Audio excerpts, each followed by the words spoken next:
It's March 2006.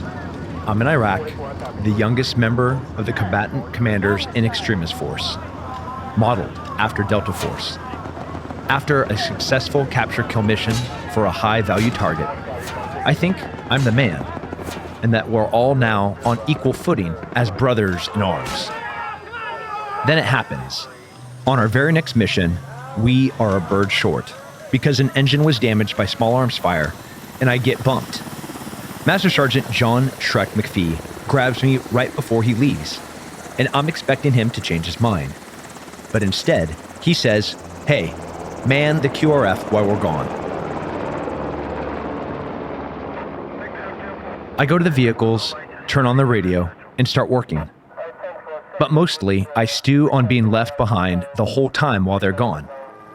By the time they return to base, having completed a successful mission, I'm enraged and have decided to let John know exactly how I feel. "Can I have a minute, John?" I ask as he walks into the hangar. He looks at me for a minute. "What did you get done while we were gone?" he asks. I tell him about prepping everything. "Huh, sounds like someone was chilling out. What do you want?" "John, I'm the best shot, I'm the most physically fit, and I dominated that last mission. I should have been the first to go, not the first to get pulled. I want to be treated fairly. I know I'm an asset to this team." John just looks at me, his eyes never leaving mine. "Go grab your boxing gloves and meet me in the gym, and we'll hash this out." I leave his room. I can't stop smiling. Is this guy nuts? I mean, John is a tough guy, but not only am I going to smoke him, but I will confirm to him just how I am right. When I arrive, my whole team is there, wearing their gloves.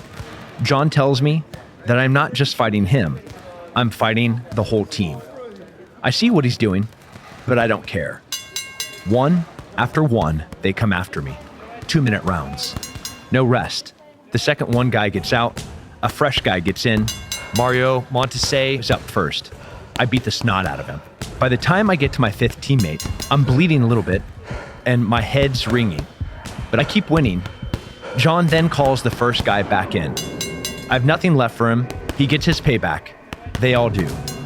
They rotate until every team member has won a round against me. "Okay," John shouts. Everyone starts taking their gloves off, and they all begin to walk out.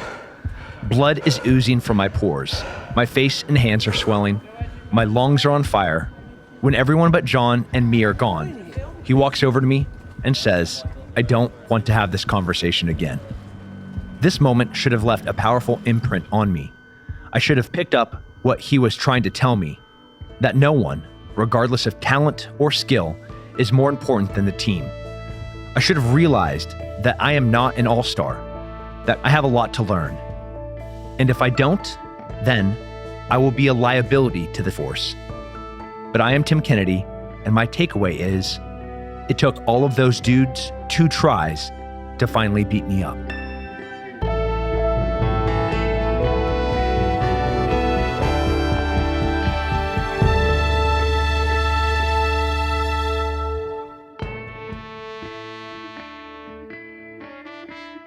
That was an excerpt from Scars and Stripes, an unapologetically American story of fighting the Taliban, UFC warriors, and myself, read by the co-author Tim Kennedy. The book, co-written by his good friend Nick Palmiciano, tells the story of Tim's life, from his rebellious California youth to his rise to become a top-ranked MMA fighter, to his experience serving as a Special Forces sergeant hunting some of the world's most wanted terrorists. Tim has done a lot more, including taking down human traffickers and overseeing a private evacuation of thousands of Americans and allies in Afghanistan during the chaos of 2021. I'm Carrie Varohaikis, and we chat with Tim today on Army Matters.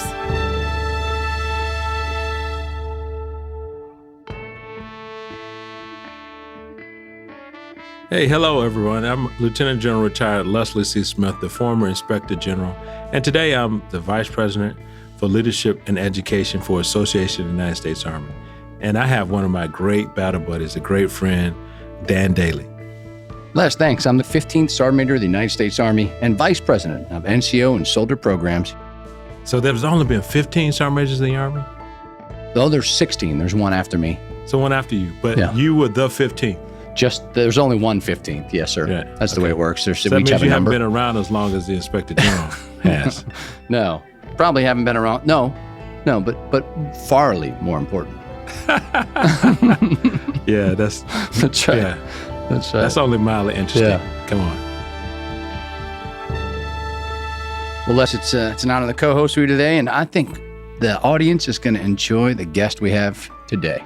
He is a jack of all trades, I would say, and much, much more.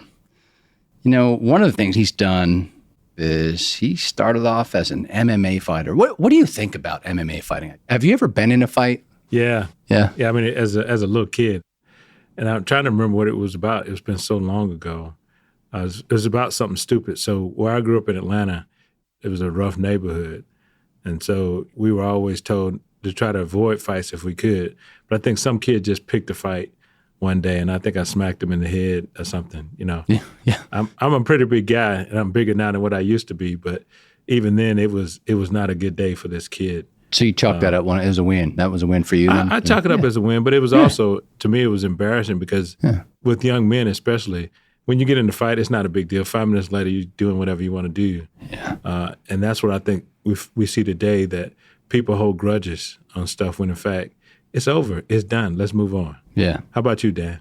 Well, I grew up the youngest of 3 boys. My parents had another son years later, but we were all out of the house. And Right. So I was the Saturday morning punching bag. You know, whenever Kung Fu Theater came on TV, I was the recipient of the whoopings. But I'd get a good shot in there every once in a while. Yeah. And then, of course, you know, I've had my fights in the barracks and nothing really serious. Most of those turn out to be, you know, we just have a little scuffle and then we go drink a beer together. Move on to the next thing. Yeah. Yeah, that's good. Now, besides being an MMA fighter, this gentleman, Tim Kennedy, he's also, listen to this, a Green Beret, Yeah. a movie personality, a multi-business entrepreneur, and he's dedicated his life to fighting things like human trafficking. Yeah. He's just an incredible guy. What do you think, Les? He's a modern-day superhero. I don't know what we would call him, but he's a great leader. Yeah. We have this conversation with him because he's what we want our young people to look up to, because he's done it all. And he hasn't been perfect. I'm glad you brought that up. I thought of one word when we first started talking this, and actually it was a change of my own personal opinion. I read his resume, and I thought him to be a specific person, and it's probably a life lesson of don't judge a book by its cover. But the one word I would define him, humility. I would say resilient. Yeah. Incredible. Think about the things that he went through and all the chances and opportunities that he had to just give up. He's a great leader for our Army, and I think, frankly, our nation. Well, Les, I know our listeners would rather hear Tim than us go back and forth. So I say it's time to ring the bell and start the interview. What do you think? Ding, ding, let's go. Tim, it's an honor to have you on the show here. Have you always been this way? What was your childhood like? Yeah, my dad was a police officer. My mom was a 100% committed wife and teacher. So I was homeschooled, as were my brother and sister. Really early on, they recognized that I would not adapt well to a strict, regimented environment. Having, in kindergarten, there's this little girl named Laura LeCarey, and one of the guys made fun of her new haircut and said that she looked like a boy. So I followed him up on top of the playscape, punched him in the face, and pushed him off, which broke his arm. And then when they took me to the principal's office, when they could still paddle, I got paddled. And I looked at the principal and I was like, that didn't hurt. So that was the beginning of them very quickly realizing that they'd have to figure out some other ways to keep me focused on school. So Tim, your father was not just a police officer, but an undercover narcotics officer. He must have ran you in a little bit. It's so funny now when people meet, Mike Kennedy, they meet this gregarious, the sweet grandpa. He looks like Santa Claus. He used to have red hair and used to be an Olympic level water polo player that would kick indoors and, shoot pit bulls and steal planes full of cocaine from Pablo Escobar. And I can barely reconcile the two because the man that I remember is obviously not the man that exists today. People change, but he was a force at 300 pounds and 6'3", 6'4". He was like one of the smallest guys on their direct action unilateral narcotics task force. And this is peak war on drugs. This is like, hey, no more drugs are coming across our border era. We're going to fight them in Colombia. We're going to fight them in Mexico. We're going to fight them in our borders. We're going to fight them in Costa Rica. We're going to fight them in the Caribbean. This is like the DEA, Bureau of Narcotics Enforcement. He was a force. And now he's just like, hey, grandkids, you want to go to Disneyland? I'm like, what? Yeah. Tim, they say grandkids changes you. Yeah, changes things. Dan and I, we don't have grandkids, so we don't know yet. Yeah, well, it will. Yeah, I took that from the book, and I'm not going to spoil the book because I want people to go out and buy it and read it. Very good book. The Scars and Stripes, it's amazing. But there is one more thing I want to talk about. You experienced tragedy at a young age, and you lost a close friend. Tell us about it, Tim. My best friend, we were in Atascadero, California. He was at like a church game night, and they were moving from one house to another house for a slumber party, and a bunch of young men in a car acting like dangerous young men were kind of coming up next to each other on a 2-lane road. And as they were next to each other coming around a corner, another car came on the incoming, oncoming lane, and they had a head-on collision. Jared was launched from his car, and his brother Jordan, my brother's best friend, went to work on his little brother trying to save his life. And he died there that day. And when moments like this happen, it is the shock that has the second and third order effects that ripple through. And losing my best friend, I really kind of lost my identity as to who I was and what I was going to be doing and what my purpose was. And it took a good 7-8 years for me to get my life back on track as to what I needed to be doing. Tim, I lost my dad when I was 5. So I can relate to losing who you are and what your purpose is. One of the really striking things in your book is how candid you are about the tough times. One of those moments that really stand out is that time when you went into Morro Bay. You stripped down and went into the water and swam until you got completely lost. Can you tell the listeners more about that moment? I was very intentional in being transparent and vulnerable. We've been in an era, a dangerous era, in my opinion, where everything is curated about everybody's lives. It's TikTok and Snapchat and Instagram and Facebook. I get to put up whatever I want, however I look the best. I'm posting my PR, like my personal record of a deadlift or my row or my pull-ups. But, nobody sees the struggles and nobody sees the low points. And I think those are the more important moments that people are missing out on. One of the lowest points of my life, I was in my early 20s. I was fighting professionally, top 10 in the world. I had just won a big tournament, then fought and I lost. At the same time, the patriarch of our family, my grandpa, greatest generation, World War II, Army Air Corps, survived the Great Depression. He's dying of emphysema, and every breath is slightly less full than his prior breath.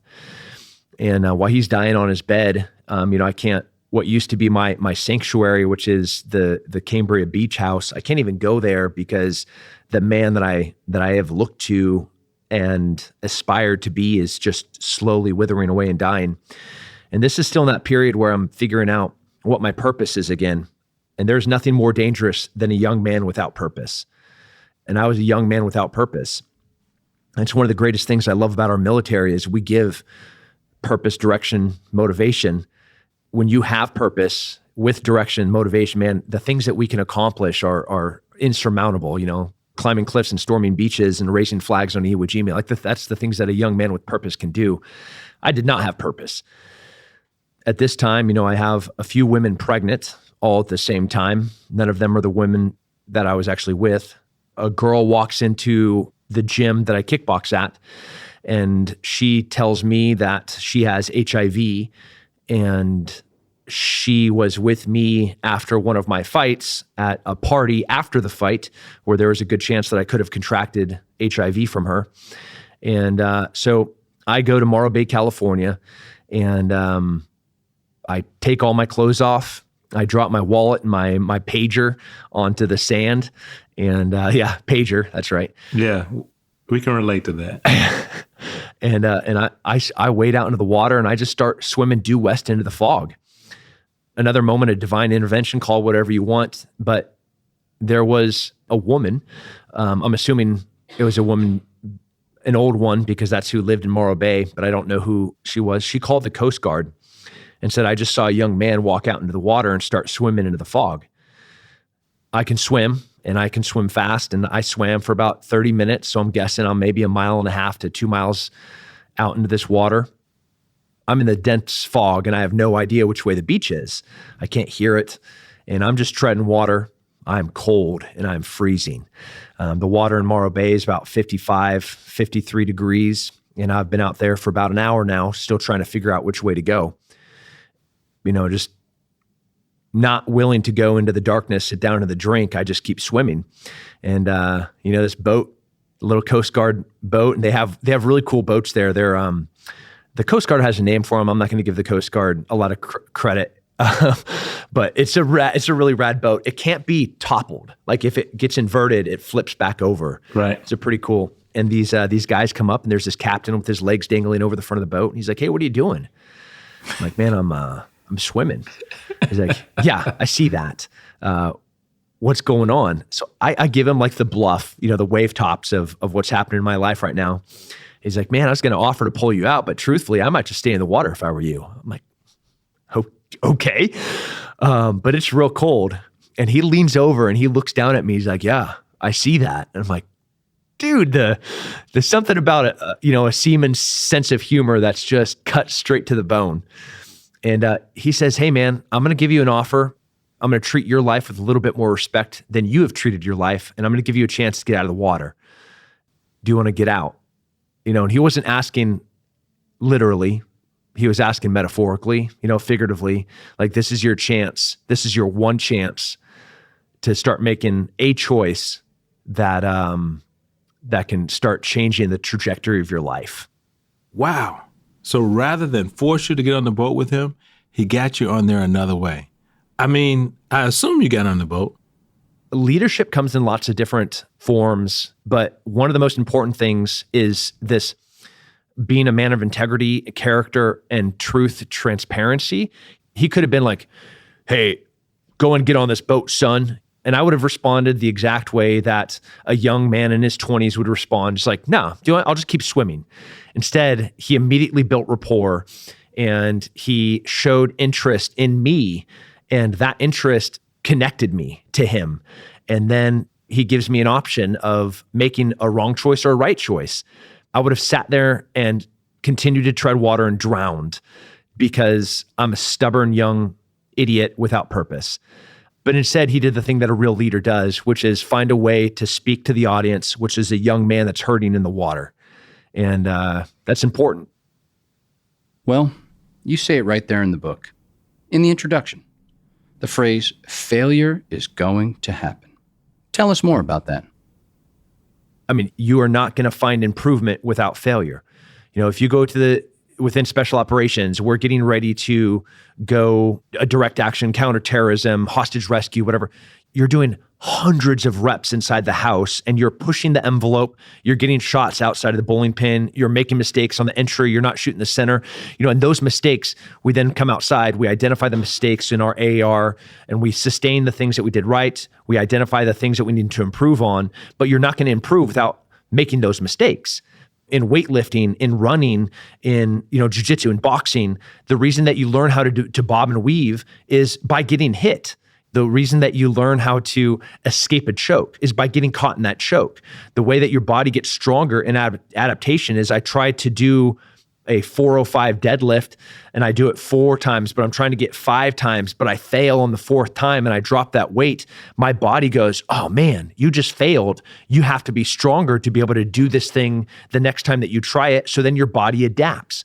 Your brain is the exact same way. And I think your soul, and I think that your discipline and your resolve and your grit, those are all things that are equally connected to your mind and your body. And the only way that you can find that grit is to be challenged and ultimately to fail. I think we need to reiterate that a little bit more.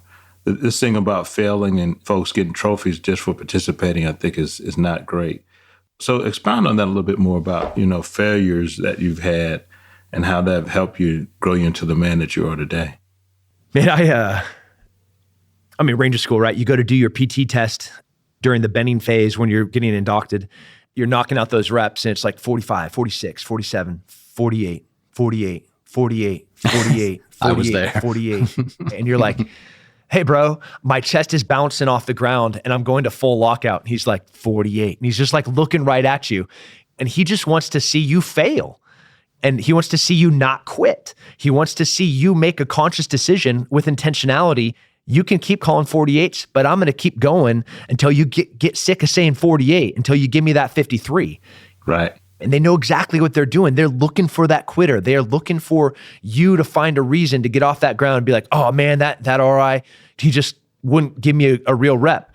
Nah, that's not it. You're like, you should have failed every single opportunity leading up to that point. So when you're down in that front leaning rest and he's counting that 48 over and over and over again, you've already failed 500 times. Well, you're not going to fail in that moment because that's the moment that you got to shine. But you can't be ready for that without all of the failures leading up to that moment. As young Rangers, we're taught failure's not an option. But one of my top 10 leadership tips is it's okay to fail. It's not okay to quit. You were an MMA fighter. I mean, you started fighting at the age of 17 with guys like Chuck Liddell. Tim, what makes a young 17-year-old man want to get into a ring and get beat up? I mean, what drives you to that point in life? The goal is to not get beat up. The goal is to beat somebody else up. I mean, painful college was one motivation. When the first time that I fought and somebody handed me a few $100s for knocking a guy out in like 25 seconds, I was like, well, this is kind of awesome. But I also, and I think a lot of young men feel they want to be challenged. Again, back to a young man without purpose. I think the things that are infused in our DNA, that strength, that power, even that violence, those are beautiful things when they're harnessed in a great direction with purpose. When you look at our current generation where we have broken young men that are going and hurting innocent people, that is all of that right, just beautiful, powerful energy being misdirected and misguided, where that same energy directed and guided with purpose into something beautiful, like going and stopping fascism where Jews are being murdered during the Holocaust. Like, that's awesome. Give me those young men. And for me as a 17-year-old, my dad, when he put me in martial arts, he knew that if I didn't have a healthy outlet for me to be challenged, for me to see violence, for me to see struggle, that I would go and make a mistake, that I would go and hurt something that I shouldn't hurt. And it started directing and shaping the way that I viewed being a protector, being a provider, being somebody that would preserve human life. It is not an easy process. There was a time where I was grappling with a bunch of guys in the dojo, and most of the guys I could beat at this point, and one of them caught me in a submission, and I get up and I scream this obscenity, and Barry Smith walks up with an eskrima stick. It's like this long bamboo pipe size stick, and he cracks me in the side of the head. And I look up at my dad, my 6'4", 300-pound narcotics dad. I'm like, you gonna come over here? And he just leans back and he folds his arms and he drops his chin a little bit. And I was like, oh, this is on me. This is my consequence, and then Barry lines everybody up and he says, hey, what is integrity? What is character? He's asking everybody. And I'm just sitting there, just humiliated with shame after screaming something and losing my resolve and my discipline. He asks what it would have looked like had I tapped and submitted and then 30 seconds later, I go back out there and I beat the brakes off the same guy. Which one would have looked better? Which one would have been a better way to use that energy, or just to be that quitter and to scream an obscenity that because I lost like a loser, compared to the drive of a purpose-driven person that's like, all right, give me another round. Come on, please give me another round. Please give me another round. It's so clear to compare these two, and I just hadn't figured it out yet. And then you went on to become a top-ranked fighter, known by thousands, if not millions of fans. A lot of successes and a lot of highs. But since we've been talking about how much you learned from your mistakes and low moments, what would you say was the lowest point in your fighting career? What did it teach you? I've had some low points in my MMA career. I mean, I fought for the world title 2 different times. I won championships, but being called the world champion is a distinction that I never earned. Both the world titles that I fought for, I lost. Mm-hmm. Getting to fight for it twice is a rare thing. Getting to fight for it a third time is extraordinarily rare. And I was on the road, a winning streak against very, very high-ranked top 5 opponents, beating contenders, proving that I deserved a third title shot. I was fighting Yoel Romero in the UFC. I made a mistake at the end of the second round. I knock him out real bad, and he gets saved by the bell. And when he goes back to his corner, he's sitting in his corner and he's hurting real bad. And his corner cheats in every way imaginable. They knock over the bucket of ice. They pretend that they don't speak English. They put too much Vaseline on his face. They're kind of stumbling around and dropping water bottles, just giving him all the time in the world to not answer the bell. The bell rings, and I stand up and I walk forward, and John McCarthy, the referee, sends me back to my corner. The rules state that you have 1 minute and 10 seconds to engage. And if you don't, it's a forfeit. So I know the rules because I'm sure you guys are the same. I like to know rules because sometimes I break rules, but I got to know what they are for me to know how to get out of the trouble once I do break them. And that's how I fought. As soon as that 10 seconds went, I just started celebrating. I started pointing to Dana White, being like, hey, you're giving me a title fight. Also go ahead and give me the knockout of the night because that was pretty rad. I'm looking for my wife, making sure she knows we're going to have a pretty fun night tonight. And all the while, Yoel Romero is sitting in his corner just looking at me. He's trying to get his wherewithal. He's trying to get his wits about him so he can come back up and knock me out. And the whole entire time, I'm leaving the fight and he's fighting to get back in the fight. John McCarthy starts the fight about 30 seconds later, and Yoel Romero does just that. He knocks me out. And I lose my chance to fight again for the title. That's effectively the end of my career. I still argue that those have shaped me to be a better leader, to be a better entrepreneur, to be able to write with transparency and vulnerability. I couldn't do that as a champion. The ego is a powerful thing. Well, we have to take a quick break here, but we'll be right back to talk to Tim about his Army career, hunting human traffickers, and a whole lot more.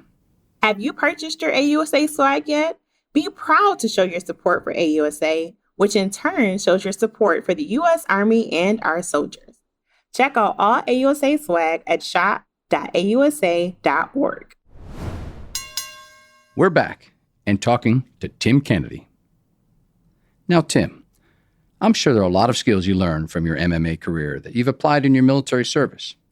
But what's the one that you think helped you the most? Oh man, there's so many things from being a martial artist and an athlete that makes you better in the military.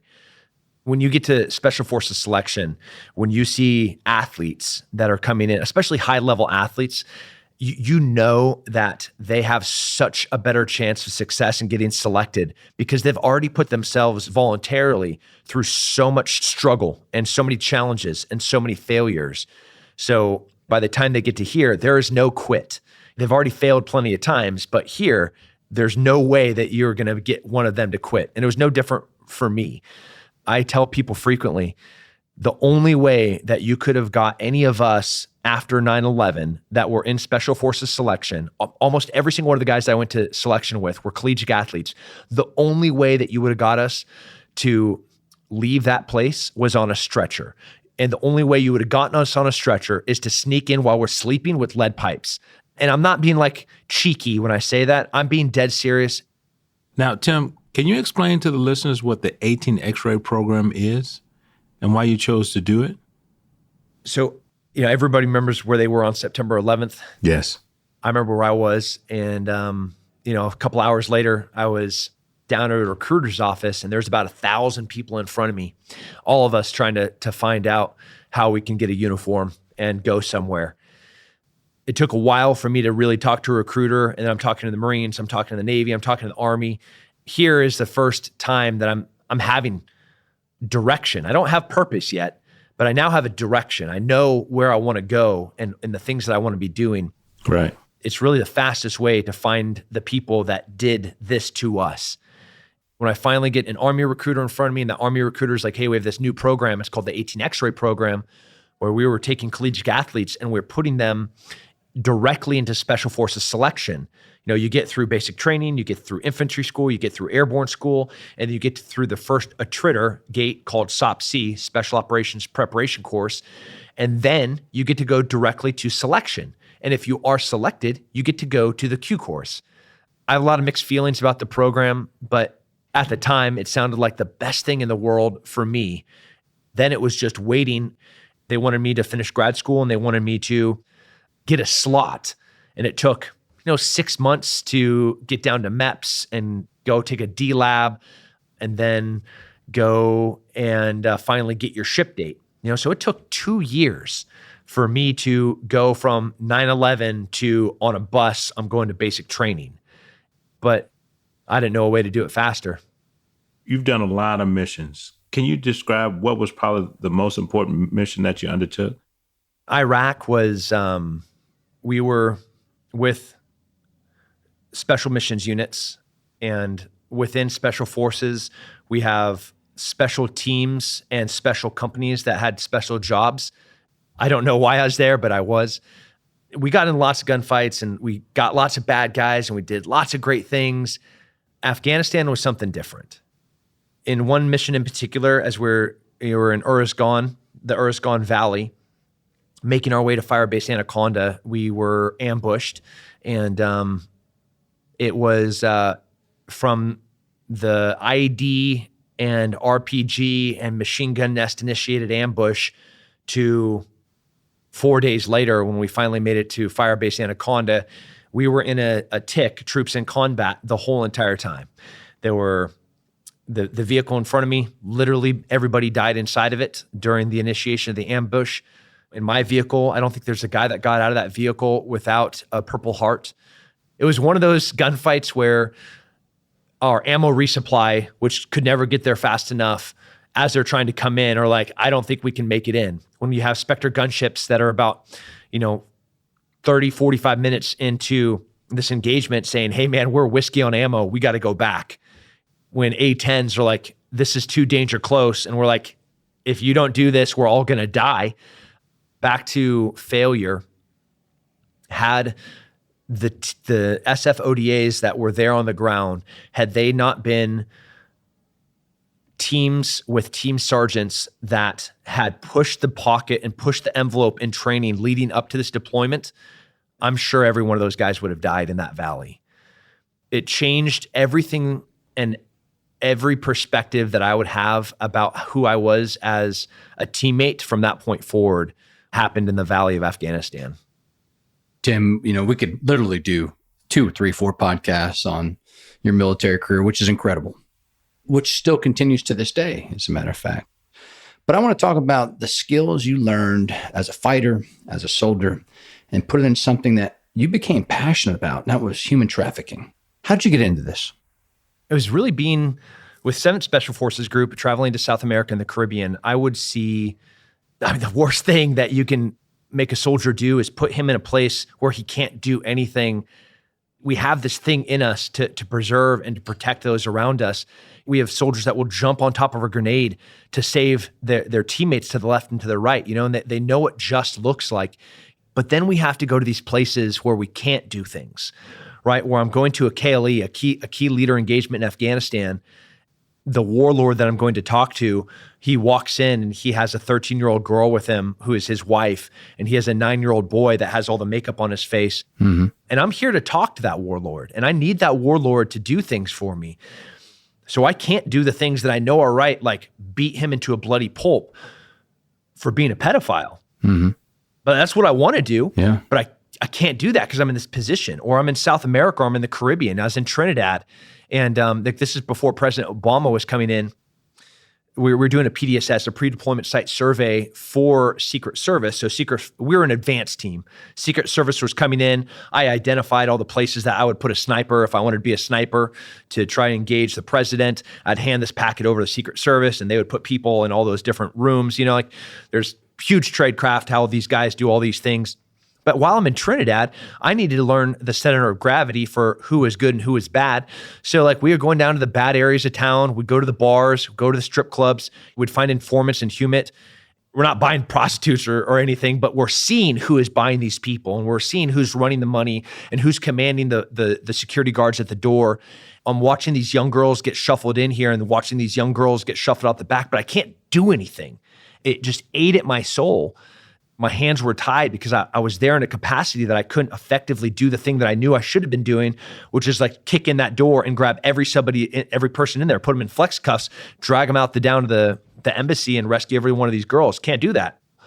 But the first time I had the opportunity to start working with NGOs, non-government organizations and nonprofits that focused on human trafficking, it came with me a lot of experience and contacts that I was able to leverage to try and have positive effect on something that was just eating at my soul.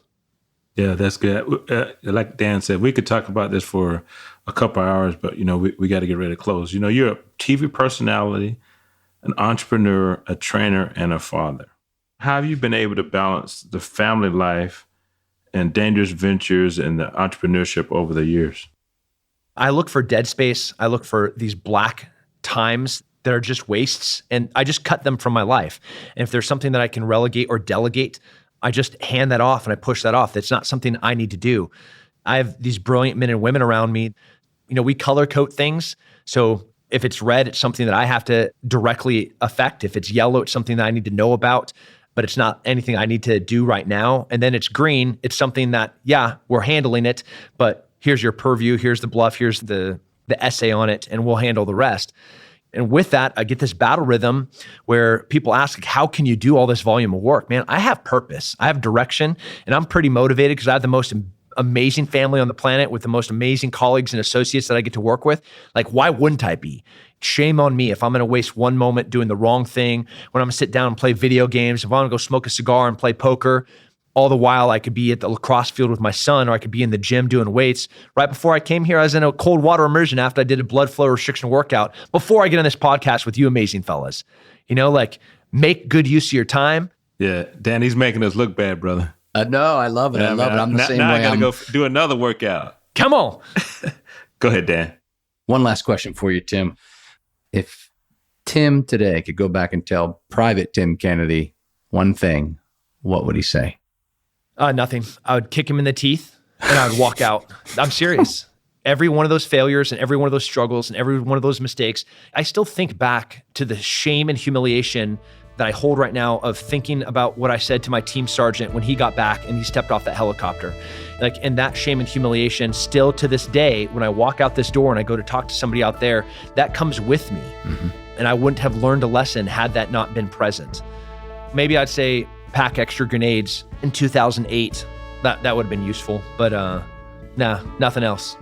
Now that's awesome. Dan, I completely agree. Tim, if you hadn't gone through those things, you would not be the man you are today. This has been really fun, but we're out of time. My daughter lives in Austin, so next time I'm down there, I'm going to come find you. And maybe we'll get a chance to put Les in the ring with you too. I can't wait to see you. I'm going to buy you some coffee. Thanks, Tim. Thanks, Tim. To all our listeners, thanks for joining us. Army Matters is brought to you by the Association of the United States Army, the U.S. Army's professional association, member-supported, Army-connected. Visit us at AUSA.org for more information or to become a member. Your membership helps AUSA continue to carry out its mission, educate, inform, and connect with the total Army, our industry partners, and supporters of a strong national defense. Today's episode was hosted by Lieutenant General Retired Les Smith and SMA Retired Dan Dailey, and anchor hosted by Carrie Barrow-Heckes. Anthony Del Call is the producer and writer, and Andy Bosnack is the supervising sound editor. Unzinga Curry is the executive producer, and the senior producers are Carrie Viral-Heckes and LaSharon Duncan. Special thanks to the Honorable Patrick Murphy, Joe Craig, Douglas Ladd, Lauren Hall, and Terry Perriman for their help. Be sure to subscribe to Army Matters wherever you get your podcasts, and please leave a review. As you know, we love seeing stars in the Army, especially if it comes in the form of a 5-star review. AUSA's Army Matters podcast primary purpose is to entertain. The podcast does not constitute advice or services. While guests are invited to listen, listeners, please note that you're not being provided professional advice from the podcast or the guest. The views and opinions of our guests do not necessarily reflect the views of AUSA. For questions or to provide topic recommendations, email us at podcast@ausa.org. I'm LaSharon Duncan. Hope you have a great Army Day. Hooah!